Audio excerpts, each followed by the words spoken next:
চুরি, ডাকাতি, ঘুষ, সুদ, যুগের ব্যবধানে সেখানে যখন পরিবর্তন বা বিকৃতি আসলো, জি, তখনই মানুষও ক্ষতিগ্রস্ত হলো, এই শাসন ব্যবস্থাও ক্ষতিগ্রস্ত। কোরআন সুন্নাহর গুণাবলীর কথা আপনি বলছিলেন, কিন্তু আমরা কিন্তু বাংলাদেশে দেখতে পাই আপনারাই একমাত্র ইসলামিক দল নন, আরো অনেক ইসলামিক আদর্শের প্রতিষ্ঠান রয়েছে, দল রয়েছে, মতবাদ রয়েছে, তাদের কেউ কেউ সাথে আপনাদের বিরোধ রয়েছে। আমরা কি করে বুঝবো যে জামাতে ইসলামী প্রকৃত কোরআন বা রসুলের দেওয়া শরীয়তের অনুসারী? সেটা আমরা কিভাবে নিশ্চিত হবো? কারণ এরকম অনেকে আছে যারা, খালেদ মহিউদ্দিন, আপনি দেখেন যে আপনার ঘরে কিন্তু আপনার পরিবারে আপনি একমাত্র সদস্য নন। আমি আশা করছি যে সেখানে আপনার মিসেস আছেন, আপনার ছেলেমেয়েরা আছে, এই 4-5 জন যারা আছে তাদের মত কিন্তু সব ব্যাপারে যে এক হয়ে যায় বিষয়টা, কিন্তু তারপরে পরিবার কিন্তু চলবে, পরিবার কিন্তু ভেঙে যায় না। মতের ভিন্নতা থাকবে, এটা একটা সৌন্দর্য, এবং ভিন্নতা যখন থাকে তখন অনেক কিছু ডাইভার্সিটি চিন্তা করার সুযোগ থাকে। আমাদের মধ্যেও সেই রকম ভিন্নতা আছে, এটা সকল ধর্মেই আছে, এই ভিন্নতা সকল ধর্মে আছে। এটাকে বড় কোনো ম্যাটার হিসাবে আমরা দেখি না। তবে যারা ট্রুলি মানে ইসলামের ফলোয়ার, তারা এক কোরআন মানেন, এক আল্লাহ মানেন, এক রাসূল মানেন, এই 3 জায়গায় তাদের কোনো মানে দ্বিমত নেই। সুতরাং মতের মূল জায়গাটা ঠিক আছে, বাকি জায়গাগুলো খুঁটিনাটি একটু এদিক সেদিক হতেই পারে, এটা কোনো বড় ব্যাপার না। আচ্ছা, আমরা যদি এই প্রশ্নটা এইভাবে এখন আনি যে 5 আগস্টের পরে সংখ্যালঘু সম্প্রদায় আক্রান্ত হয়েছে, পরে মাদ্রাসার ছাত্রদের মন্দির পাহারা দিতে হয়েছে, সম্প্রতি আবার মাজার ভাঙার ঘটনা, সম্প্রতি বলতে 1-2 সপ্তাহের মধ্যে মাজার ভাঙার ঘটনা ঘটেছে, দরবার আক্রমণ করা হচ্ছে তৌহিদি জনতার কথা বলে। এই তৌহিদি জনতার বিষয়ে জামাতের অবস্থান আসলে কি? দরবার, পীর, ওরস, মাহফিল, সুফিবাদ, জামাতের একজন নেতা বা কর্মী ব্যক্তিগতভাবে এসব চর্চায় থাকতে পারে কিনা, অংশ নিতে পারবে কিনা? আমাদের দৃষ্টিভঙ্গি পরিষ্কার, এবং আমাদের দৃষ্টিভঙ্গি এটা নিজস্ব না, এটা কোরআনের দেওয়া দৃষ্টিভঙ্গি। সেটা হচ্ছে লা ইকরাহা ফিদ-দীন, দিনের ব্যাপারে কোনো বাড়াবাড়ি চলবে না। এখন কোনো মানুষের উপরে কারো আদর্শ চিন্তাধারা চাপায় দেওয়ার অবকাশ নেই। মানুষের মনোজগতে যখন পরিবর্তন আসবে, মানুষ যখন নির্দিষ্ট কোনো আদর্শকে ধারণ করবে, তখনই সেই আদর্শ তখন বিজয় লাভ করতে পারে। এটি তার নৈতিক বিজয়, এটি তার প্রশাসনিক বিজয়, এবং এটি তার রাজনৈতিক বিজয়। তা আমরা এই ধরনের কার্যকলাপের কখনো সমর্থক নই, এবং আমরা সমর্থন করবো না। আর যেটা বলেছে যে মসজিদ আক্রান্ত হওয়ার পরে পাহারা, না, এই কথাটা ঠিক না ভাই। প্রথম 3 দিন কিন্তু বাংলাদেশে কোনো সরকার ছিল না। তা আমি মাঝে মাঝে বলতাম যে এখন প্রকৃত জনগণের সরকার চলতেছে। আমরা কিন্তু দ্বিতীয় দিন সকালবেলা থেকে সকল মন্দির পাহারা দেওয়া শুরু। শুধু সেটি আমরা দেখছি, কিন্তু মাজার আক্রমণ সম্পর্কে বা মাজার ভেঙে ফেলা, তারপরে হচ্ছে দরবার আক্রমণ করা, সেগুলি সম্পর্কে পীর, ওরস, মাহফিল, সেগুলি না, আমরা এগুলা জোর করে কোনো কিছু প্রয়োগ করা, এটা আমরা পছন্দ করি না, এবং কারোই কোনো ব্যাপারে আইন হাতে তুলে নেওয়াকে আমরা সমর্থন করি। আপনি কি জানেন কিছু মাজার, দরবার এগুলিকে আক্রমণ করা হয়েছে? আমরা এগুলা জানি না এমন না, আমরা জানি, কিন্তু এগুলা প্রতিবাদ করি যখন যেটা আমরা উপযুক্ত। কখনো সমর্থন করি নাই, কখনো সমর্থন সমর্থন না করলেও আপনারা প্রতিবাদ কি করেছেন? ডাক্তার শফিকুর রহমান, আপনারা কি প্রতিবাদ করেছেন?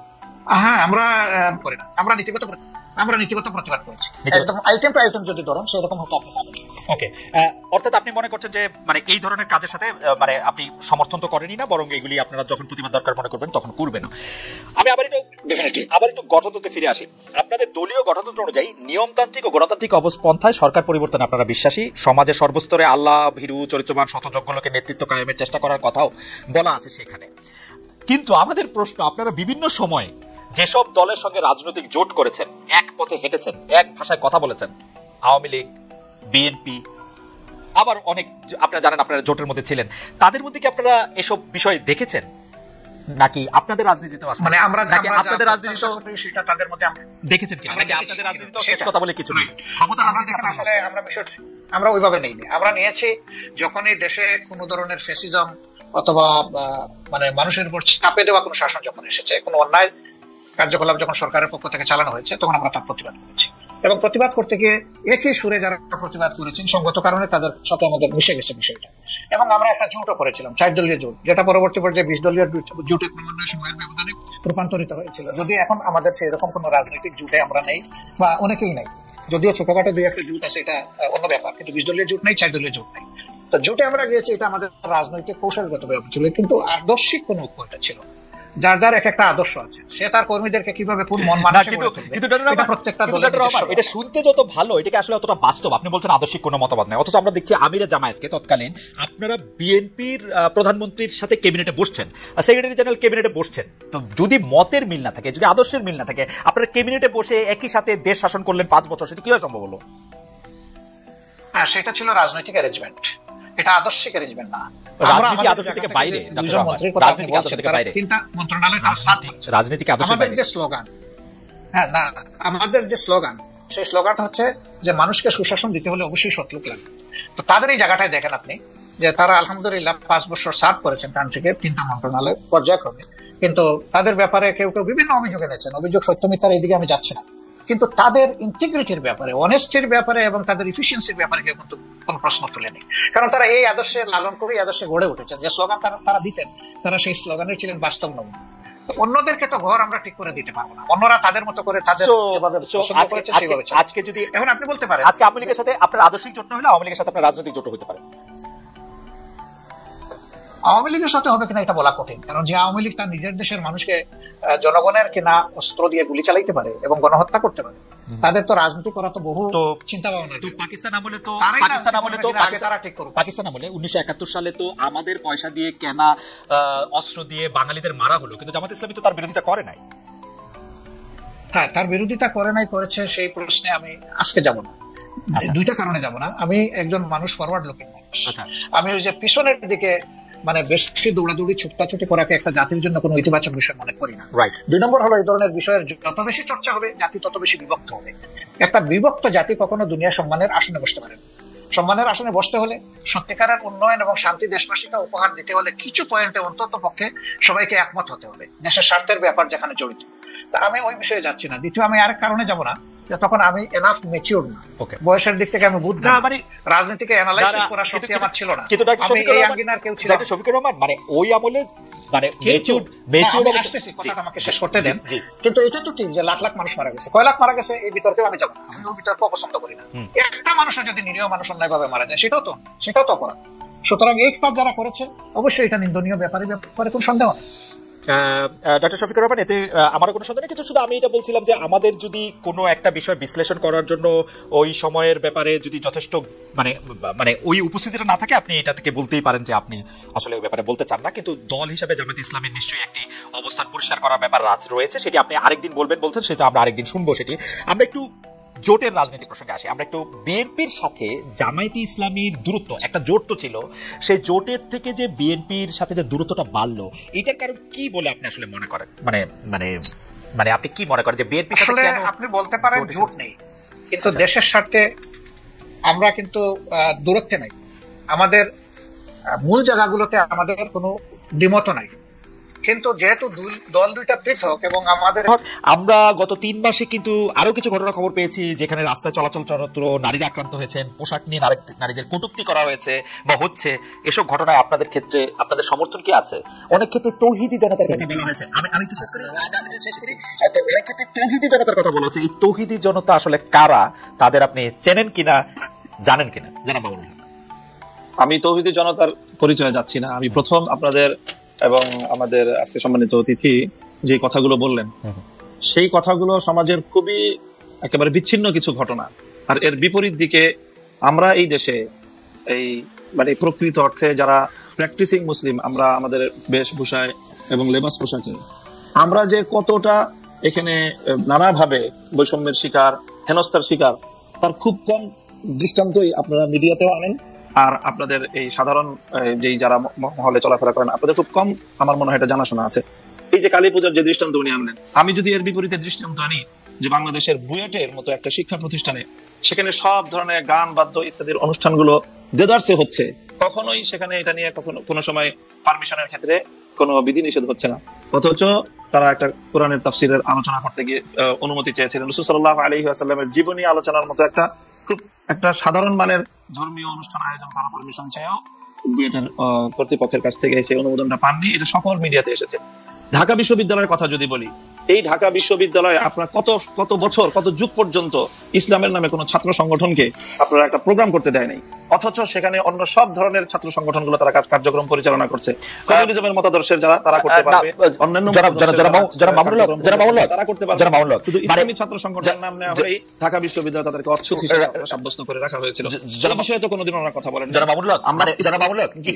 একটু জানতে চাইছি যে ইসলামের নাম নিয়ে কোনো প্রোগ্রাম ঢাকা বিশ্ববিদ্যালয় হয় না, কিন্তু অন্য কোনো ধর্মীয় আলোচনার বা কোনো এরকম কোনো প্রোগ্রাম কি হয়েছে? মানে আসলে তো ইসলামদের নিয়ে অনেক ধরনের প্রোগ্রাম ঢাকা বিশ্ববিদ্যালয়ে হয়েছে, সেটা আমিও জানি, সেটা আমি জানি, ইসলামের নিয়ে অনেক কিছু হয়েছে। ব্যাপকভাবে দেখেন, প্রায় প্রতিটি হলেই খুব সুন্দরভাবে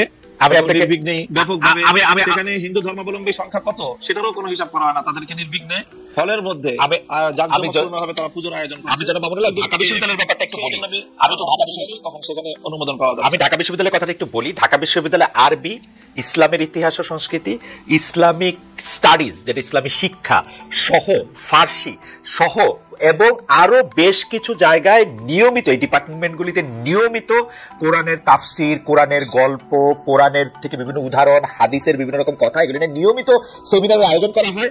নিয়মিত কিন্তু এগুলো করা হয় একাডেমিক কার্যক্রমের অংশ হিসেবে, এবং সেইটা শুধু একাডেমিক কার্যক্রমের অংশ হিসেবে না, মানে সেইটা যে সিনেট হল এর মধ্যেও অনেক সময় সেটা হয়ে আসতে হবে, মানে সেটাতে কোনো, কিন্তু আপনি বলছেন যেটা হয় না। আমরা ঢাকা বিশ্ববিদ্যালয়ে, আমি ঢাকা বিশ্ববিদ্যালয়ের অধ্যাপককে জানতে চাই, ঢাকা বিশ্ববিদ্যালয়ের অধ্যাপকের একজন বলতে চাই, ঠিক একইভাবে কালী পূজার যে ঘটনা ম্যাডাম বললেন, সেটাও অবশ্যই ঘটনা সম্পর্কে তো আমরা বিস্তারিত জানি না, হয়তো কোনো ছাত্র বিচ্ছিন্ন হবে সেই ধরনের কিছু করে থাকতে পারে, সেটাকে হিন্দু ধর্মাবলম্বীদের বিরুদ্ধে একটা অভিযান বা একটা ভূমিকা হিসেবে চিহ্নিত করার কোনো মানে আমাদের কাছে তো প্রমাণ। আচ্ছা, আমরা একটু ম্যাডামের কাছে প্রকৃত অর্থে যারা দাড়ি টুপিওয়ালা মুসলমান হিসাবে ইসলাম ধর্মকে তারা সকল ক্ষেত্রে প্র্যাকটিস করতে চায়, বিশেষ করে রাজনৈতিক ক্ষেত্রে যারা আমরা ইসলামকে প্র্যাকটিস করতে চাই, আমরাই হলাম প্রকৃত অর্থে বাংলাদেশে আসলে সংখ্যালঘু, এবং আমরাই সবচেয়ে বেশি বৈষম্য এবং নানা ধরনের অত্যাচার এবং নিপীড়নের শিকার।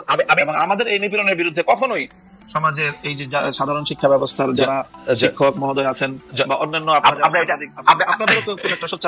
আচ্ছা, আমরা এটা অধ্যাপক মাহবুবকে জানতে চাইবো। আমি একটু আপনার কাছ থেকে এটা জানতে চাই যে ধরেন বাংলাদেশে আপনি যে ধরনের রাষ্ট্র ব্যবস্থা কায়েম করতে যাচ্ছেন, ধরেন যে খিলাফা, সে খিলাফা আসলো, তাহলে কি আপনারা এই যে ধরেন কালী পূজার কথা বলা হলো সেগুলি বন্ধ করে দিবেন, যে না রমনায় বা বন্ধ হবে কেন, সেগুলি করতে দেবেন? সেগুলি করতে দেবেন। প্রত্যেক ধর্মাবলম্বীর যার যার ধর্মীয় রীতি অনুযায়ী তার সে ধর্মীয় স্বাধীনতা ভোগ করবে, তার জানমালের নিরাপত্তার যে বিষয়গুলো আছে, ইসলামী রাষ্ট্র ব্যবস্থা, ইসলামী রাজনৈতিক যে বন্দোবস্ত, সেখানে অন্য ধর্মাবলম্বীদের ধর্ম পালনের শুধু স্বাধীনতা নয় বরং নিরাপত্তা নিশ্চিত করা হয়েছে, এবং সেই নিরাপত্তা অবশ্যই বাস্তবায়ন করা হবে। তাদেরকে কি জিজিয়া কর দিতে হবে? এখন আমি প্রথমেই কথা বলি যে আমরা মুসলিম কি অমুসলিম। যদি আমি মুসলিম হয়ে থাকি তাহলে আমাকে অবশ্যই কোরআনের প্রত্যেকটা আইনকে বিশ্বাস করতে হবে, মানতে হবে। আমরা আপনাদের কাছে পাল্টা প্রশ্ন করি খালেদ মহিউদ্দিন সাহেবকে এবং আজকে আমরা অতিথিকে, যে আমরা এজ এ মুসলিম আমরা কোরআনের প্রত্যেকটা বিধানকে শ্রদ্ধা করি কিনা এবং প্রত্যেকটা বিধান আল্লাহর পক্ষ থেকে প্রদত্ত সেই হিসাবে আমি বিশ্বাস এবং মানি কিনা, সেটা বলেন আপনি।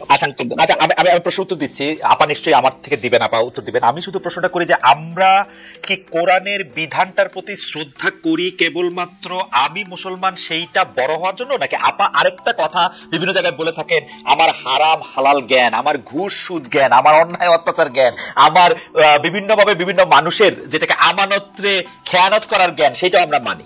আমি তো দেখি বাংলাদেশ 90% মুসলমানের দেশ, আমি দেখি 90% মুসলমানের মধ্যে 90% ধর্মীয় সেই বিশ্বাসটাকে আপনি প্র্যাকটিস করার বিষয়।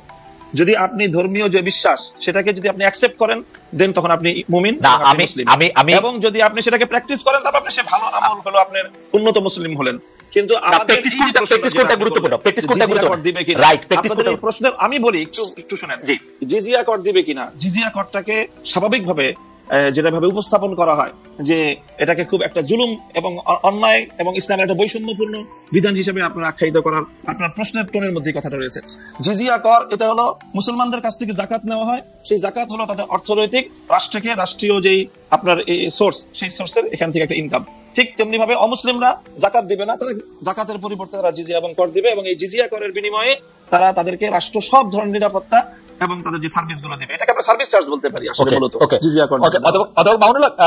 অধ্যাপক তাসনিম শাহেদ মাহবুবের কাছে আমি শুধু জানতে চাইছিলাম যে জাকাত যেমন একটা নির্দিষ্ট পরিমাণ ধন সম্পত্তি থাকলে সেই নির্দিষ্ট পরিমাণ ধন সম্পত্তির উপর ভিত্তি করে জাকাত দেওয়াটা জিজিয়া করো কি তাই? জিজিয়া কর একটা চুক্তির ভিত্তিতে এবং যৌক্তিক পরিমাণে, মানে একটা লোক পক্ষ থেকে নির্ধারণ করা হয় যে মাথা পিছু সবার জন্য কতটুকু সামর্থ্য থাকলে কতটুকু দিবে, এবং সামর্থ্যের বাইরে যদি কারো উপরে জিজিয়া কর আরোপ করা হয় তাহলে সেক্ষেত্রে কোরআন এবং হাদিসে সুস্পষ্টভাবে রাষ্ট্রকে নিষেধ করা হয়েছে, এবং যে এই আইন করবে একজন ব্যক্তির উপর সামর্থ্যের বাইরে যদি তার কাছ থেকে সার্ভিস চার্জ নেওয়া হয়, জিজিয়া কর নেওয়া হয়, তাহলে সেই আইন বলবৎ করা যাবে না। ইসলামিক স্পষ্ট বিধান রয়েছে। ইসলামের মধ্যে কোনটা বেশি গুরুত্বপূর্ণ, মুসলিমদের